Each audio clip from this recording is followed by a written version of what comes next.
আমার আল্লাহর দয়া ভালোবাসা যে কত বেশি আমরা জানি না, আমরা জানি না।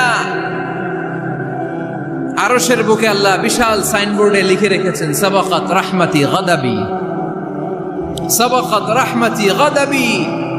এর মানে হচ্ছে আমার রাগের উপরে আমার দয়া বিজয় লাভ করেছে। সাবাকাত রাহমাতি গাদাবি, আমার রাগও আছে, আল্লাহর রাগ আছে না? আমার দয়াও আছে, আল্লাহর দয়া আছে না? আল্লাহ বললেন আমার রাগও আছে, আবার আমার দয়াও আছে। তবে জেনে রেখো আমার রাগের চেয়ে দয়া বেশি। আমাদের পাপ অন্যায় যত বড় হোক, মনে রাখবেন আল্লাহর দয়া তার চাইতেও বড়। নাকি ছোট? আপনি যত বড় পাপ করেন না কেন, আমাদের জন্য আল্লাহর পক্ষ থেকে দয়া আছে না নাই? বনি ইসরায়েলের এক লোক সিরিয়াল কিলার ছিল, খালি মার্ডার করতো, সিরিয়াল মার্ডার। একটা, দুইটা, তিনটা, 10টা, 5টা করতে করতে করতে করতে 99টা মার্ডার করেছে। কয়টা? 99টা মার্ডার। কল্পনা করা যায়? 99 জন মানুষকে সে নিজ হাতে হত্যা করেছে। 99 মার্ডার করার পরে তার মনে ভয় আসলো, হায়রে না জানি আল্লাহ আমার সাথে কেমন আচরণ করে আখিরাতে।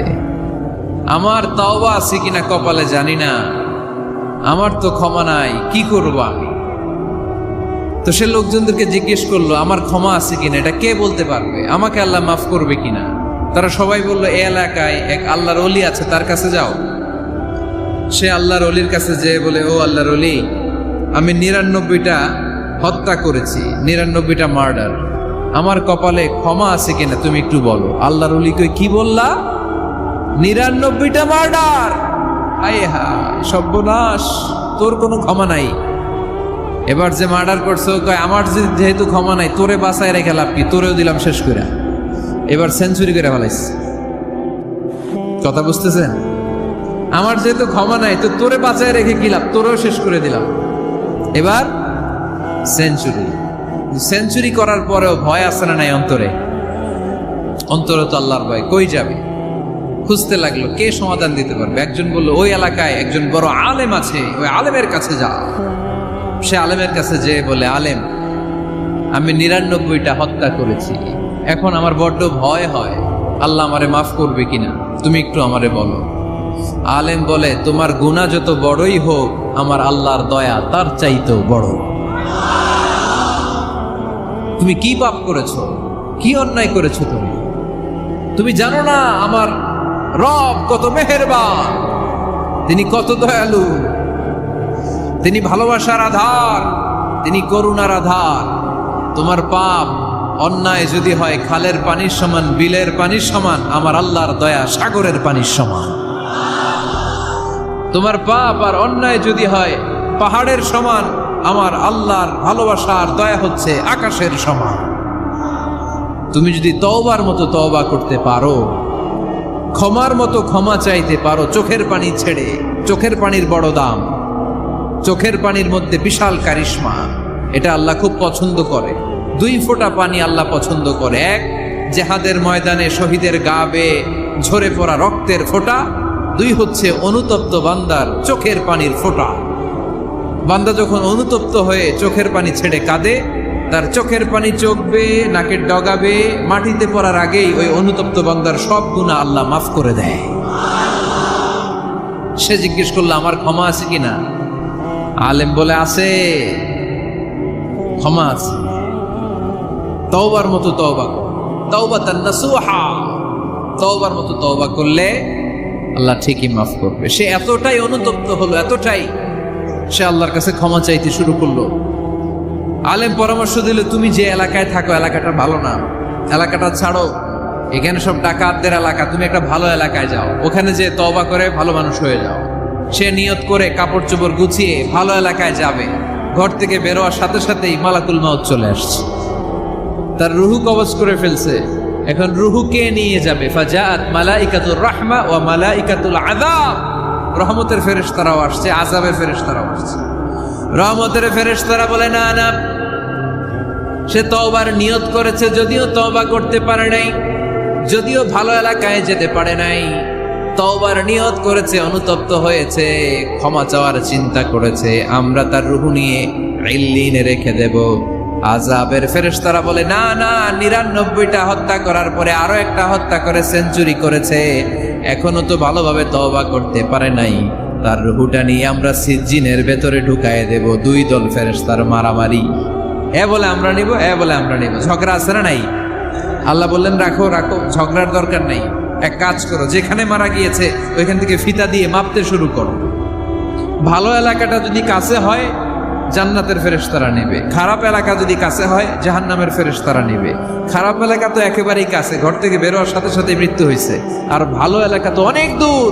আল্লাহ জামিনটারে আদেশ দিলেন, জামিন, এই অনুতপ্ত বান্দার জন্য তুই ভালো এলাকাটা কাছে চলে আয়। ভালো এলাকাটার জামিনটা তুই সংকুচিত হয়ে যা। যদিও ঘর থেকে বের হয়েছে একেবারে কাছে, খারাপ এলাকাটা হাজার হাজার মাইল দূরে চলে যা। ফিতা দিয়ে মাপ দিয়ে দেখে, সর্বনাশ, ভালো এলাকাটা তো একেবারেই কাছে, খারাপ এলাকাটা অনেক দূরে। আল্লাহর ফয়সালা অনুযায়ী রহমতের ফেরেশতারা তার রূহকে নিয়ে জান্নাতের ভেতরে ঢুকিয়ে দিয়েছে। ৯৯টা হত্যা করার পরে আরো একটা হত্যা করে সেঞ্চুরি, ১০০টা খুন করছে। আপনি কয়টা করছেন? আমি কয়টা করছি? তো ১০০টা খুন করে যদি ও মাফ পেতে পারে আমার আল্লাহর কাছ থেকে, আমরা কি ক্ষমা পেতে পারি না? ওর পাপের কাছে আমাদের পাপ কি? কয় ওয়াক্ত নামাজ ছাড়ছেন আপনি? কয়টা মিথ্যা কথা বলছেন? কতবার ঘুষ খাইছেন? কত টাকা সুদে লাগাইছেন? কত অন্যায় করছেন? কত জুলুম করেছেন? মনে রাখবেন, আপনার পাপ, আপনার অন্যায়, আপনার জুলুম যত বড় হোক না কেন, আমার আল্লাহর দয়া তার চাইতেও বড়।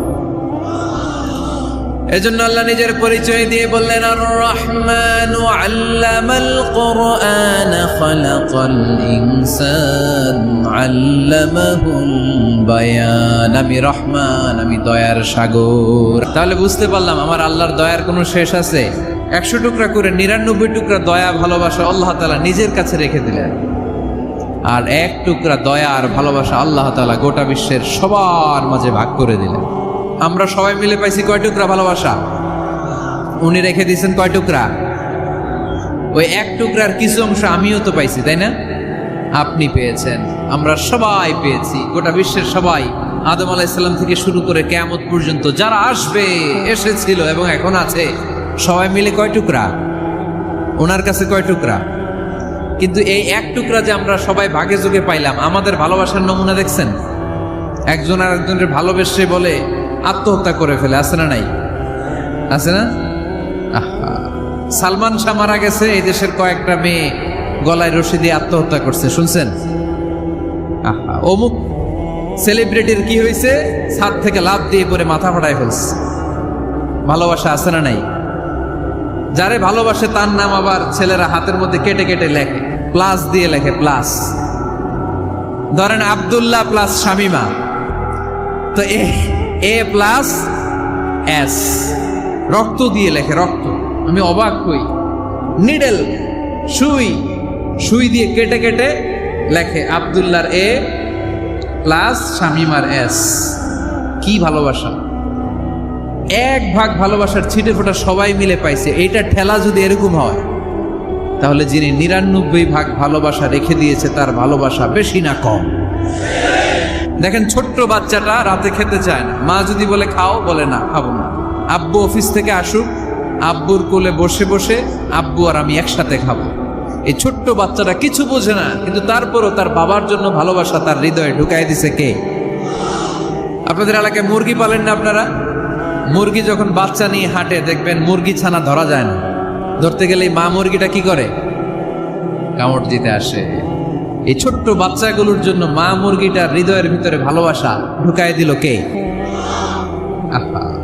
আমি পত্রিকাতে এমনও দেখেছি, বন্যায় এক মা পানি খেতে খেতে খেতে খেতে খেতে খেতে মরে গিয়েছে, কিন্তু শিশুটাকে একটা বালতির মধ্যে চাপিয়ে মাথায় তুলে ধরে রেখেছে। মা পানি খেতে খেতে নিজের জীবনকে বিলিয়ে দিয়েছে, কিন্তু বাচ্চাটা মরে নাই। বাচ্চার জন্য কি ভালোবাসা! এই ছোট্ট বাচ্চার জন্য মায়ের হৃদয়ে জান স্যাক্রিফাইসের মতো এই ভালোবাসা ঢুকাই দিল কে? আমাদের প্রতিদিনই ভালোবাসা, সকালে ভালোবাসা, বিকালে ভালোবাসা, সন্ধ্যায় ভালোবাসা, শীতকালে ভালোবাসা, গ্রীষ্মকালে ভালোবাসা। আমাদের ইসলামে শুধু ভালোবাসাবাসী, ঠিক কিনা? এই জন্য আলাদা করে আমাদের কোনো দিন লাগে না বিশ্ব ভালোবাসা দিবস দরকার হয় না। যারা মাকে দেখতে পারে না, বাবারে দেখতে পারে না, এরা একদিনের জন্য মা বাবাকে উইশ করতে যায়, আর নাম দিছে বিশ্ব মা দিবস, বিশ্ব বাবা দিবস। কিছুদিন আগে দেখলাম বিশ্ব ডিম দিবস। কি দিবস? আমি কি মিথ্যা বললাম? ছিল একটা বিশ্ব ডিম দিবস। কিছুদিন পরে বানাবে বিশ্ব বাঁশ দিবস, যে যারে বাঁশ দিতে পারে। এরপর একটা বানাইছে শুনলাম বিশ্ব চিন্তা দিবস। তো এটা কি দিবস? কয় এদিন আমরা সবাই মিলে চিন্তা করি যে আসলে আমাদের কি চিন্তা করা দরকার, আছে না নাই? তো এই যে ওরা বিশ্ব মা দিবস, international mother day, international father day, মা দিবস বাবা দিবস বছরে একবার ওল্ড হোমে রেখে আসে, বৃদ্ধাশ্রমে। যেহেতু সারা বছর বৃদ্ধাশ্রমে, বছরে একদিনও যদি মারে স্মরণ না করি কেমন হয়? তো একদিন ওই মা দিবসে মারে একটা কার্ড দিয়ে উইশ করে আসে, কিছু টাকা দিয়ে আসে। ওদের তো মা বাবার প্রতি দয়া নাই, শ্রদ্ধা নাই, ভালোবাসা নাই, এজন্য ঘটা করে ওদের দিবস পালন করা লাগে। আমাদের 24 ঘন্টা 365 দিনই ভালোবাসা, তাই এই দিবস ফিবসের আমাদের দরকার নাই। চিল্লায় বলেন ঠিক কিনা?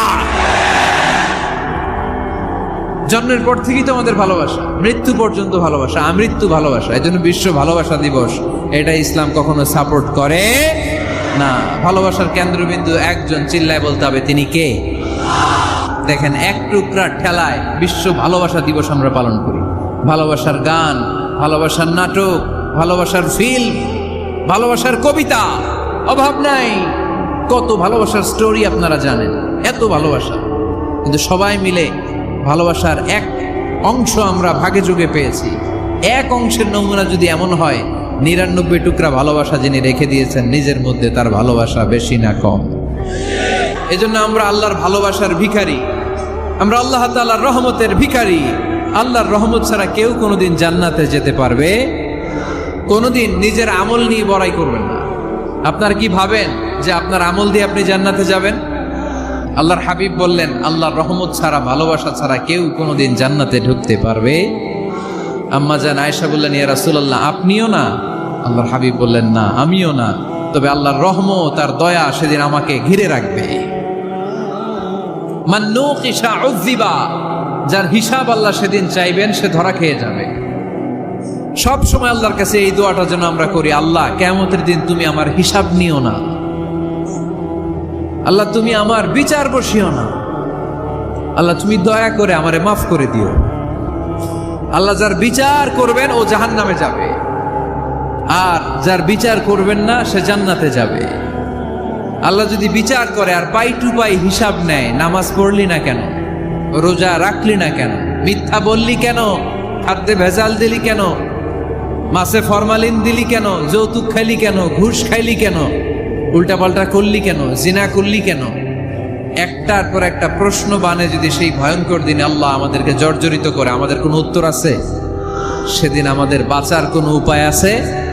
তাই আমরা সবাই আল্লাহর কাছে দোয়া করব, আল্লাহ কোনো বিচার টিচার মানি না, কোনো বিচার করতে পারবো না, দয়া করবা। রোজ হাসরে হে আল্লাহ আমার করোনা বিচার, আল্লাহ করোনা বিচার, পড়েন আমিন।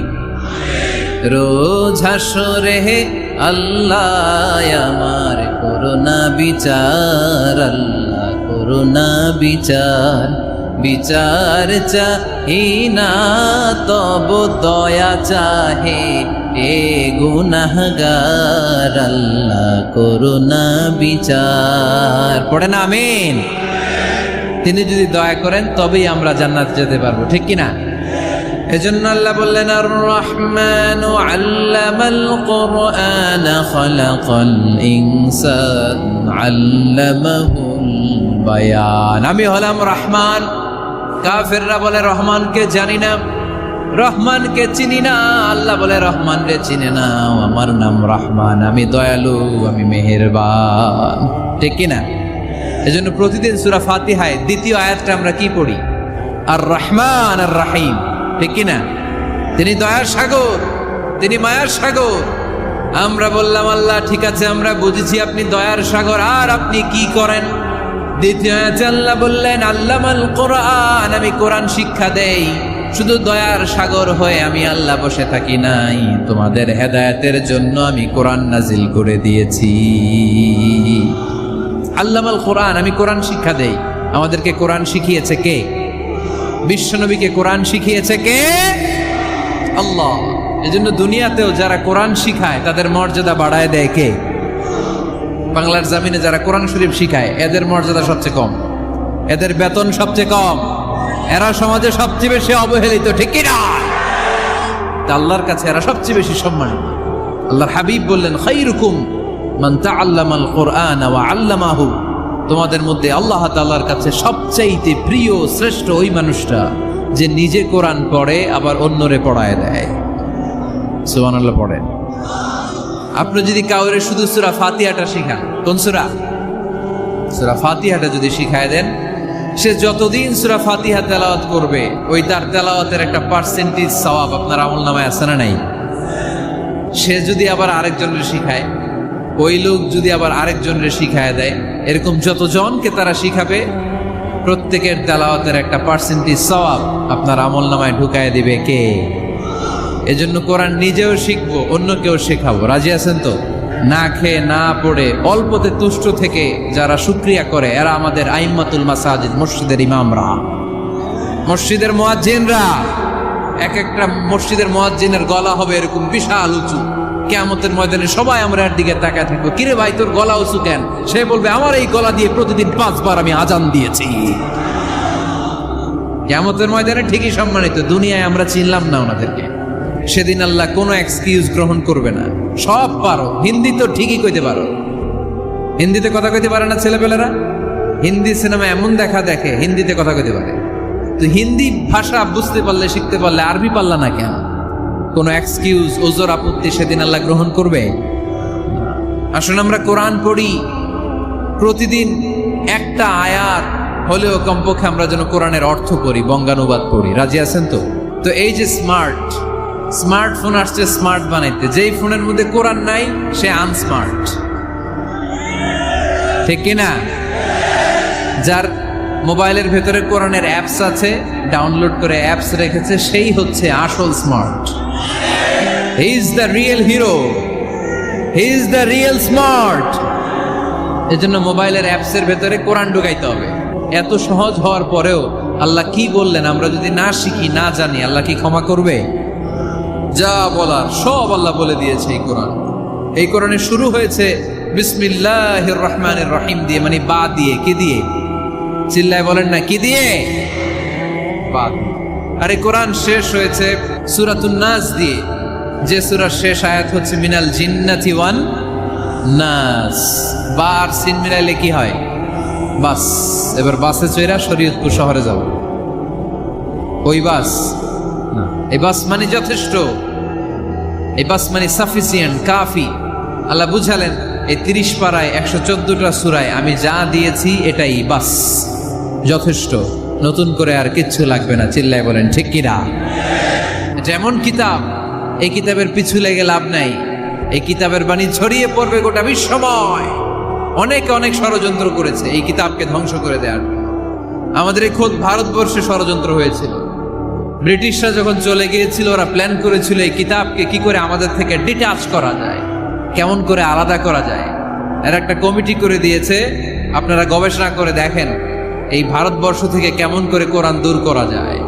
তারা বুদ্ধি করে বলল, এক কাজ করি, কারণ তাদের কোরআনের কপিগুলো মসজিদ থেকে বের করে আমরা আগুন দিয়ে জ্বালাই দিব, তাইলেই কোরআন শেষ। পরে দেখলো না, রিসার্চে গন্ডগোল আছে, অ্যানালাইসিস ভুল। আবার নতুন কমিটি পাঠালো তারা ইংল্যান্ড থেকে, 33 সদস্য বিশিষ্ট কমিটি। তারা এসে গবেষণা করে দেখলো না, এই কোরআন আগুনে জ্বালাই দিলে কোরআন দূর হবে না। কারণ আমরা ভারতবর্ষের হেফজখানাগুলোতে যে দেখেছি, ছোট্ট বাচ্চারা মাথা দুলিয়ে দুলিয়ে কোরআন পড়ে। কোরআন তারা শুধু কাগজেই লিখে রাখে না, সিনার ভিতরে গেঁথে রাখে। ওই কোরআন মুসলমানদেরকে শিখিয়েছে কে? সে আল্লাহ বললেন, আর রহমানু আল্লামাল কুরআন খালাকাল ইনসান আল্লামাহুল বায়ান। আল্লাহ বললেন আমি মেহেরবান, আমি কোরআন শিখিয়েছি। আমরা বললাম আল্লাহ আর আপনি কি করেন? আল্লাহ বলেন খালাকাল ইনসান, আমি মানুষ বানিয়েছি। সুবহানাল্লাহ পড়েন। আমাদেরকে তৈরি করেছে কে? জোরে বলতে হবে কে? মানব সৃষ্টির তিনটা পদ্ধতি কোরআনে পাওয়া যায়। পদ্ধতি নাম্বার 1, বাবাও নাই মাও নাই। এই পদ্ধতিতে আল্লাহ কাকে বানাইছে বলেন? আদম আর হাওয়া আলাইহিস সালাম, এদের বাবা মা ছিল। 2 নম্বর পদ্ধতি হচ্ছে মা আছে কিন্তু বাবা নাই। এই পদ্ধতিতে আল্লাহ কাকে বানালেন? কি নাম? ঈসা আলাইহিস সালাম। 3 নম্বর পদ্ধতি হচ্ছে মাও আছে বাবাও আছে। এই পদ্ধতিতে আল্লাহ কাদেরকে বানিয়েছেন? আমাদেরকে বানিয়েছেন। তাহলে পদ্ধতি কয়টা? 3টা। আদম আলাইহিস সালামকে বানানোর পদ্ধতিও 3টা। প্রথমে আল্লাহ 3 লাজিব এঁটেল মাটি নিলেন, তারপর নিলেন হামাইম মাসনুন কাদামাটি, তারপরে এটারে বানালেন ঠনঠনে শুকনো মাটি। সাইয়েদনা আদম আলাইহিস সালামের অবয়ব তৈরি করলেন 60 হাত লম্বা করে। সাইয়েদনা আদম আলাইহিস সালামকে যখন আল্লাহ বানিয়েছেন কয় হাত লম্বা? সহিহ বুখারীর বর্ণনা, লাম্মা খালাকাল্লাহু আদামা ওয়া কানা তুলুহু 60 যিরাআন। আল্লাহ তাআলা যখন আদম আলাইহিস সালামকে বানালেন 60 হাত বা 60 গজ লম্বা করে বানালেন। আপনারাও যারা জান্নাতে যাবেন 60 হাত লম্বা হয়ে জান্নাতে ঢুকবেন। কয় হাত লম্বা? সুবহানাল্লাহ পড়বেন না? আদম আলাইহিস সালামকে বানালেন। আবার মায়ের পেটে যে আমরা বড় হলাম, এইখানেও আমাদের 3টা ক্যাটাগরি, 3টা ধাপে তিনি আমাদেরকে বানালেন। মায়ের পেটে 9 মাস কি করছিলেন মনে আছে আপনাদের? শরীয়তপুরের ভাইরা মনে নেই কেন? হ্যাঁ, আমাদের কারোরই মনে নেই, ঠিক কিনা? এই 6 মাস 8 মাস কই যে ছিলাম, কোথায় ছিলাম আমরা মনে করতে পারি না। স্মৃতির পাতা হাতড়িয়ে যত পিছনে যাই আর বলতে থাকি। মনে আছে ছোটবেলার কথা? মনে নাই। আমরা সবাই কিন্তু এত বড় ছিলাম না ভাই, ছোট্ট ছিলাম, ছোট্ট। মায়ের জরায়ুর দেয়ালের মধ্যে লেপ্টে ছিলাম। নুতফা, আলাকা, মুদগা, sperm drop, blood clot and the little flesh. ছোট্ট নাপাক পানি ছিলাম। ওইটারে আল্লাহ বড় করতে আরম্ভ করলেন। বড় করতে করতে রক্তপিণ্ড বানালেন। রক্তপিণ্ড থেকে আল্লাহ গোশতপিণ্ড বানালেন। আমরা প্রত্যেকে এরকম একটা গোশতের টুকরা ছিলাম। এটার ভিতরে আল্লাহ কঙ্কাল ঢুকালেন, আমার স্কেলিটন, আমার কঙ্কালটা, আমার অবয়বটা ঢুকালেন। তারপরে আবার গোশত দিয়ে প্যাকেট করলেন, তার উপরে আবার চামড়ার প্যাকেট পড়ায় দিলেন। পড়েন সুবহানাল্লাহ। এরপরে 9 মাস পরে এই পৃথিবীর বুকে স্মুথলি আমাকে আসার সুযোগ দিলেন কে? একথাই আল্লাহ সূরা আল মুমিনুনে বললেন, ওয়ালাকাদ খালাকনাল ইনসানা মিন সুলালাতিন মিন তিন সুম্মা জাআলনাহু নুতফাতান ফি ক্বারারিন মাকিন ثم خلقنا النطفة علقة فخلقنا العلقة مضغة فخلقنا المضغة عظاما فكسونا العظام لحما ثم أنشأناه خلقا آخر فتبارك الله أحسن الخالقين। পড়েন আল্লাহু আকবার। দেখেন দুনিয়ার কেউ কিন্তু আমার খোঁজ নিতে পারে নাই ভিতরে, যে পারছে ওই গোপন জায়গায় একজন আমার রিজিক দিত। তিনি কে? আমার নাভির সাথে আমার মায়ের জরায়ুর একটা কানেকশন ছিল। ওই একটা লাইন দিয়ে আমাদের সবাইকে আল্লাহ খাবারের ব্যবস্থা করেছেন, পানির ব্যবস্থা করেছেন, বাতাসের ব্যবস্থা করেছেন। দুনিয়ায় আসার সাথে সাথে দুনিয়ার মানুষরা ওই খাবারের লাইনটা কেটে দেয়, ঠিক কিনা? দেখবেন সিজার করার পরে বাচ্চাদেরকে বের করে কেচি দিয়ে যারা সিজার করে ডাক্তাররা কি করে? কেটে দেয়। বাচ্চার পা ধরে মাথাটা নিচু করে নিতম্বের মধ্যে থাপ্পড় মারে কয়েকটা, তারপরে বাচ্চা ওয়া ওয়া করে কেঁদে ওঠে, ঠিক কিনা? আমরা আমাদের কানে শুনি ওয়া ওয়া, আসলে সে আল্লাহর কাছে কেঁদে কেঁদে ফরিয়াদ জানায়, বলে আল্লাহ 9 মাস 10 মাস মায়ের পেটের ভেতরে ছিলাম, কেউ তো খোঁজ খবর নিল না। তুমিই তো আমার এই নাভির সাথে মায়ের জরায়ুর একটা লাইন দিয়ে ওই এক লাইনে খাবার, এক লাইনে পানি, এক লাইনে বাতাস ঢুকিয়েছ। 9টা মাস এই খাবারের লাইন আমার ঠিকঠাক ছিল, আমার টেনশন ছিল না। দুনিয়ার বুকে আসার সাথে সাথেই, এদের সাথে আমার কি শত্রুতা আমি জানি না, আসার সাথে সাথে আমার খাবারের লাইনটা কেটে দিস। আল্লাহ একটা মাত্র খাবারের লাইন ছিল, মানুষগুলো কেটে দিল। আমি এখন কি খাবো? আমি এখন যাব কই? আল্লাহ বলে কাঁদিস না, 8 মাস যেমনি খাওয়াইছি এখনো খাওয়ামো, সুবহানাল্লাহ পড়েন। খাবারের একটা লাইন ছিল কেটে দিয়েছে, ওই একটার বিপরীতে তোর মায়ের বুকের ভেতরে এখন খাবারের 2টা লাইনের ব্যবস্থা করে দিলাম। খালাকাল ইনসান, তিনি মানুষ বানিয়েছেন, মানুষের যা দরকার তার ব্যবস্থাও করে দিয়েছেন। চিল্লায় বলেন ঠিক কি না? এজন্য আল্লাহ বললেন আর রহমানু আল্লামাল কুরআন খালাকাল ইনসানা আল্লামাহুল বায়ান। আমি মেহেরবান, আমি তোমাদের কোরআন শিখিয়েছি, আমি মানুষ তৈরি করেছি, আমি তোমাদেরকে ভাষা শিক্ষা দিয়েছি। সুবহানাল্লাহ পড়েন। আল্লামাহুল বায়ান, আমি তোমাদেরকে বয়ান শিখিয়েছি। এই যে আমরা বয়ান করি, আমাদের যে ভাষা, এই ভাষা কার দান? আমাদের বাংলা ভাষা কার দান? পৃথিবীতে অনেক ভাষা আছে, একটা ভাষার প্রকাশভঙ্গির সাথে আরেকটার মিল নাই। একটার প্রকাশভঙ্গির সাথে আরেকটার মিল নাই। চাইনিজরা চাইনিজ ভাষায় কথা বললে ইংরেজরা কিচ্ছু বুঝে না, ইংরেজরা বললে আরবরা বুঝে না, আরবরা বললে মালায়রা বুঝে না, মারায়রা বললে আফ্রিকানরা বুঝে না। সুবহানাল্লাহ পড়েন। আমি অনেক দিন দেশের বাইরে থাকি, 10 বছরেরও বেশি আমি পড়াশোনা করি, এখনো পিএইচডি করি। তো মিশরে যখন আমি পড়াশোনা করতাম তখন দেখতাম এক এক ভাষায় এক একজন কথা বলে। আমরা বাঙালিরা যদি কোনো কথা বলে হাসাহাসি করি, হেসে হেসে আমরা কুটি কুটি হয়ে যাচ্ছি, মরে যাচ্ছি, কিন্তু ওরা হাসে না, বিদেশিরা, ওরা বুঝে নাই তো। আবার ওরা যখন কথা বলে হাসে, আমরা কিছুই বুঝি না। সুবহানাল্লাহ পড়বেন না? ওইটা বাদ দেন, আমাদের বাংলাদেশে আসেন, আমাদের বাংলাদেশে এক এক জেলার সাথে আরেক জেলার ভাষার ভিন্নতা আছে না নাই? সুবহানাল্লাহ পড়বেন না? ঢাকার ভাষার সাথে ফরিদপুরের ভাষার অমিল, সিলেটের অনেক অমিল, চট্টগ্রামের অমিল আছে না নাই? সবচেয়ে বেশি অমিল সিলেটে আর চট্টগ্রামে, ঠিক কিনা? ওনাদের ভাষাগুলো এমন, শুনলে বুঝার উপায় নেই যেটা বাংলা ভাষা না অন্য ভাষা, কিন্তু প্রত্যেক আঞ্চলিকতায় একটা মাধুর্যতা আছে না নাই? আল্লাহ পাক এই কোরআনের মধ্যে আঞ্চলিকতার দাম দিলেন। হিশাম বিন হাকিম বিন হিজাম কোরআন থেকে তেলাওয়াত করতে শুরু করলেন। এই তেলাওয়াত শুনে সাইয়েদনা ওমরে ফারুক ওনার ঘাড় ধরে টেনে বিশ্বনবীর কাছে নিয়ে আসলেন। ওমরে ফারুক বললেন, ইয়া রাসূলুল্লাহ, দেখেন হিশাম বিন হাজিম কেমন করে কোরআন পড়ে, দেখেন ভিন্নভাবে কোরআন পড়ে। আপনি শিখাইছেন একভাবে, ও পড়ে আরেকভাবে, ওর বিচার করেন। আসলে আরেকভাবে পড়ে নাই, অন্য আঞ্চলিকতায় পড়েছে। যেমন আমরা পড়ি ওয়াদ্দুহা ওয়াল লাইলি ইযা মা ওয়াদ্দাআকা রাব্বুকা ওয়া মা ক্বালা ওয়ালাল আখিরাতু খায়রুল লাকা মিনাল উলা। কিন্তু কোরআনের আরেকটা লাহাজা বা আরেকটা পড়ার পদ্ধতি আছে, যেখানে ওনারা পড়ে ওয়াদ্দুহি ওয়াল লাইলি ইযা সাজে মা ওয়াদ্দাআকা রাব্বুকা ওয়া মা ক্বালা। সুবহানাল্লাহ পড়বেন না? হাশিম বিন হিকাম এরকম বাঁকা করে পড়ছিলেন। ওমরে ফারুকে বাঁকাটা শিখেন না, উনি শিখছিলেন সোজা। ওমরে ফারুক আবার সোজা সাপটা পছন্দ করতেন। সুবহানাল্লাহ পড়েন।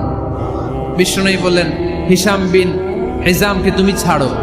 বললেন, হিশাম তুমি কিভাবে পড়েছো? হিশাম বলে, আমি এইভাবে পড়েছি। বিশ্বনবী বললেন, হাকাযা উনজিলাত, এভাবেও নাজিল হয়েছে, সমস্যা নাই। ওমর তুমি কিভাবে পড়েছো? ওমর বললেন, আমি তো এইভাবে শিখেছি। বিশ্বনবী বললেন, এভাবেও নাজিল হয়েছে, সমস্যা নাই। উনজিলাল কোরআনু আলা সাবআতি আহরুফ ফাকরাউ মা তায়াসসারা মিনহু।